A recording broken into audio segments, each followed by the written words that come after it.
장애인 문화복지신문 제407호 제9면 기사입니다. 김호겸 도의원, 사회적 교육적 약자, 교육적 지원에 적극 노력 요청. 경기도의회 교육기획위원회 김호겸 의원, 국민의힘, 수원도, 은 14일 경기도의회 제372회 정례회 중 경기도 안양과천 교육지원청에서 열린 안양과천 수원 광명 군포의왕 교육지원청을 대상으로 한 행정사무감사, 이하 행감, 서 사회적 교육적 약자 교육 및 지원에 대해 적극적이고 지속적인 노력을 요청했다. 이날 김호겸 의원은 대한민국의 변화의 중심은 교육이 되어야 한다는 소회를 밝히고 교사들이 학교 현장에서 학생들을 가르침에 있어 어떠한 방해도 없이 집중하여 사명감을 가지고 학생들을 잘 가르치고 키워나갈 때 대한민국의 미래 인재 배출이 많아질 것이라며 질의를 이어나갔다. 먼저 수원시 교육지원청의 시각장애 학생, 발달장애 학생, 특수교육 대상자 및 그 가족을 대상으로 문화체육 활동에 힘썼던 사례를 들고 사회적 교육적 약자들이 교육으로 소외당하거나 혜택을 받지 못하는 부분이 많은데 이들에게 더 큰 세상을 향해 나갈 수 있는 희망과 용기를 주었다며 칭찬을 아끼지 않았다. 또 광명교육지원청에서 지난 2월 2022학년도 학력인정 문해교육 프로그램 이수자에 대한 졸업식을 언급하며 가족을 위해 희생한 부모님 세대들에게 문해교육을 통해 자존감을 높이고 사회생활 적응 훈련에 도움을 준 내용을 소개하며 부모 세대의 참문화 교육을 했던 노력에 대해 지난 9대 때 경기도 문해교육 지원에 관한 조례의 대표발의 의원으로서 고마움이 크다는 마음을 전했다. 김호겸 의원은 교육은 진정한 사회적 교육적 약자, 간과하기 쉬운 취약층에 대해 조금 더 살펴보고 교육행정을 펼쳐나갈 때 비로소 교육의 가치가 있는 것이라며 이것이 교육의 본질이라고 강조했다. 성남시 내년 장애인 242명의 공공일자리 제공 37억 원 투입. 성남시는 내년도 장애인 일자리 사업에 37억 원을 투입해 모두 242명의 관공서, 복지시설, 비영리민간단체 등에서 일할 기회를 제공한다. 시는 오는 11월 15일부터 22일까지 일반형 전일제 72명 일반형 시간제 31명 복지 일자리 139번지명 등 3개 유형에서 장애인 일자리 사업 참여 희망자를 모집한다. 일반형 전일제는 내년 1월 물결표 쌓인 12월 주 40시간 근무에 월급 206만 740원을, 시간제는 주 20시간 근무에 월급 103만 370원을 받는 조건이다. 복지 일자리는 주 14시간, 월 56시간, 근무 조건에 월급 55만 2160원을 받는다.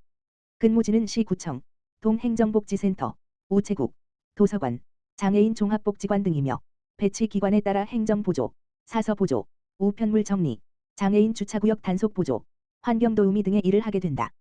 신청 자격은 사업 개시일 2024년 1월 1일 기준 18세 이상의 성남시 등록 및 기업장애인이다. 사업 참여를 희망하는 대상 장애인은 기한 내 거주지 동행정복지센터, 일반형 전일제 시간제 또는 사업 수행기관인 성남시 장애인 종합복지관 성남시 장애인연합회, 복지 일자리에 신청서와 장애인 등록증 사본 등을 내면 된다. 신청자는 별도 개별 통지하는 장소에서 오는 12월 11일 면접을 봐야 한다. 시는 면접 장애인의 사업 참여 경력, 소득 수준, 사회활동 능력, 참여 의지 등을 종합 심사해 오는 12월 26일 이전에 합격 여부를 개별로 알려준다. 성남시 관계자는 취업 장벽이 높은 장애인을 위해 다양한 분야에서 일자리를 마련하고 사업 참여 인원도 올해 227명보다 15명 늘렸다면서 장애인에 대한 편견을 줄이고 사회 구성원으로서 자긍심을 높이게 될 것으로 기대한다고 말했다. 수원시 2024년 장애인 일반형 일자리 사업 참여자 모집. 수원시가 11월 24일까지 2024년 장애인 일반형 일자리 사업 참여자를 모집한다. 대상은 18세 이상 장애인 복지법상 등록된 미취업 장애인이다. 전일제, 주 5일, 40시간, 78명, 시간제, 주 20시간, 40명을 선발한다. 11월 20에서 24일 거주지 동행정복지센터에 방문해서 신청하면 된다. 선정된 시민은 2024년 1월 1일부터 12월 31일까지 공공기관, 사회복지시설, 비영리민간단체 등에서 근무한다. 행정도우미, 사서보조, 카페보조, 시설관리 등 원하는 유형에 지원하면 된다. 2024년 12월은 근무 시간이 단축될 수 있다.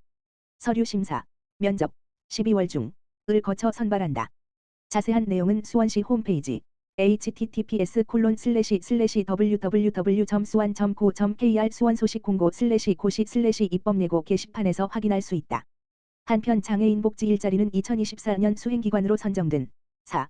경기도지체장애인협회, 다드림 사회적 일자리 교육센터, 수원시 장애인 종합복지관, 호매실 장애인 종합복지관에서 모집한다.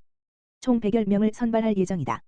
11월 20일 물결표 쌓인 24일 사이 거주지 동행정복지센터와 각 수행기관에서 신청하면 된다. 모집 공고문은 각 기관 홈페이지에서 확인할 수 있다. 성남시 3회 추경안 시의회 통과듯. 성남시 시장 신상진은 지난 8월 의회에 제출한 3회 추경안 총 1,575억 원 규모 이 극심한 진통 속에 2개월여 만에 시의회를 통과했다고 13일 밝혔다. 이번에 통과된 3회 추경안에는 탄천교량보도부 철거공사비 70억 원을 비롯하여 관내 20년 이상 노후 교량에 대한 안전점검 용역비와 보수공사비 48억 원 등 긴급 안전관리 예산 134억 원이 포함됐다. 대표적 민생 예산인 가정양육수당 13억 원과 영유아 보육료 15억 원 등도 포함돼 지난달 분당구와 중원구에서 지급하지 못했던 가정양육수당은 이달부터 정상 지급할 수 있게 되었다. 추경안이 통과되지 않아 지난 10월분을 납부하지 못해 연체료가 발생한 도로시설물 유지관리 전기요금 또한 이번에 10억 5천만 원의 예산이 반영돼 정상 납부할 수 있게 됐다. 특히 분당구 보건소 신축 용역 예산 1억 1,500만 원이 원안 그대로 반영돼 현 보건소 부지 신축 추진이 한결 수월해졌다. 이 밖에도 지역 청소 대행 용역비 25억 5,900만 원, 국공립보육교직원 인건비 4억 2,600만 원, 노인종합복지관 운영비 지원 2억 5,700만 원, 노인 맞춤 돌봄 서비스 사업비 9,500만 원, 국공립 및 법인 장애반 보육교사 인건비 2,500만 원, 임양 대상 아동 보호비 2,200만 원, 아동 의료비 지원 2천만 원 등 민생 예산은 모두 반영돼 통과됐다. 신상진 성남시장은 많이 늦었지만 새 차 추경안이 원안대로 통과되어 다행이라면서 올해 남은 기간이 많지 않은 만큼 시민의 삶과 직결되는 안전과 민생사업 예산을 차질 없이 신속하게 집행하도록 꼼꼼히 챙기겠다고 말했다. 성남시 노인복지시설 335곳 종사자 치매 노인 상담 기법 교육. 성남시는 노인복지시설 335곳에서 근무하는 이들을 대상으로 치매 노인 카운슬링, 상담 기법을 주제로 한 직무교육을 했다고 13일 밝혔다. 성남시 노인복지시설연합회가 주관한 이번 교육은 11월 9에서 10일 강원도 홍천 소노펠리체에서 진행됐다. 성남지역 노인의료복지시설 43곳, 재가노인복지시설 127곳, 재가장기요양기관 165곳의 시설장, 요양보호사, 사회복지사, 간호사, 물리치료사 등이 교육에 참여해 사례별 치매 노인 상담법에 관한 강의를 듣고 대응 방법에 관해 토론했다. 시설에 입소하거나 방문 등 재가 서비스를 이용하는 어르신들이 행복한 노후를 보낼 수 있는 시설 환경 조성과 관련 서비스, 노인 인권 보호에 관한 정보도 공유했다. 장기요양제도 발전에 이바지한 유공자 44명은 보건복지부 장관 성남시장 성남시 노인복지시설연합회장의 표창장을 받았다. 올해 10월 말 현재 노인성 질환 등으로 장기요양 등급 판정을 받은 성남시 65세 이상 노인은 전체 15만 510명의 9.5%인 1만 4,337명이다. 시 관계자는 노인복지시설 종사자분들은 최일선에서 어르신들의 손과 발이 돼주고 있다면서 돌봄 서비스의 중추적인 역할을 하는 분들의 노고를 격려하고 역량을 강화하기 위해 마련한 자리라고 말했다. 수원시 사회복지종사자 화합운동회 다같이 다함께 세비초락실 열렸다. 수원시 사회복지종사자 600여 명이 소통하고 화합하는 운동회 다같이 다함께 세비초락실이 14일 아주대학교 체육관에서 열렸다. 수원시 사회복지사협회 수원시 사회복지협의회가 주관한 다같이 다함께 세비초락실은 수원대학교 응원단의 공연, 사회복지 유공자 표창식, 명랑운동회 등으로 진행됐다.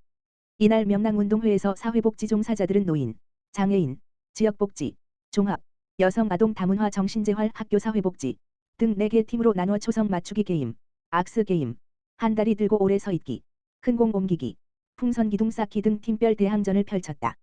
행사에 함께한 이재준 수원특례시장은 오늘 행사는 사회복지 최전선에서 묵묵히 일하고 계신 여러분을 응원하는 뜻깊은 자리라며 사회복지 종사자가 행복해야 시민들이 더 행복하다는 믿음으로 사회복지 종사자 여러분께 더 많은 관심을 기울이겠다고 밝혔다. 성남시 흰 지팡이 점자의 날 기념행사 16일 개최. 성남시는 제44회 흰 지팡이 날과 제97주년 점자의 날 기념행사가 11월 16일 분당구 야탑동 W힐스 컨벤션에서 열렸다고 밝혔다. 시각장애인의 권리 보장에 관한 사회적 관심을 높이고 자립 의지를 다지기 위해 사단법인 경기도 시각장애인연합회 성남시지회가 주최하고 성남시가 후원해 마련하는 행사. 이날 시각장애인과 가족, 자원봉사자 등 300여 명이 참여한 가운데 흰 지팡이 헌장 낭독, 장애인 복지 증진에 애쓴 유공자 5명에 대한 표창식이 진행됐다. 시각장애인 회원 15팀의 노래자랑, 행운권 추첨 행사도 열렸다. 신상진 성남시장은 시각장애인 분들이 사회적으로 존중받고 편안하게 생활하는 환경 조성을 위해 자립과 성취의 상징인 흰 지팡이의 의미를 살려 다양한 맞춤 복지 정책을 추진할 것이라고 말했다. 성남시 시각장애인은 올해 9월 말 기준 전체 장애인 35,945명의 9.7%인 3,415명이다. 시는 이들의 권익과 복지 증진을 위해 시각장애인 쉼터 설치 추진, 37억 원을 투입하는 2024년 장애인 공공일자리 사업, 공공시설 곳곳에 점자 안내판과 블록 설치 사업 등을 펴고 있다.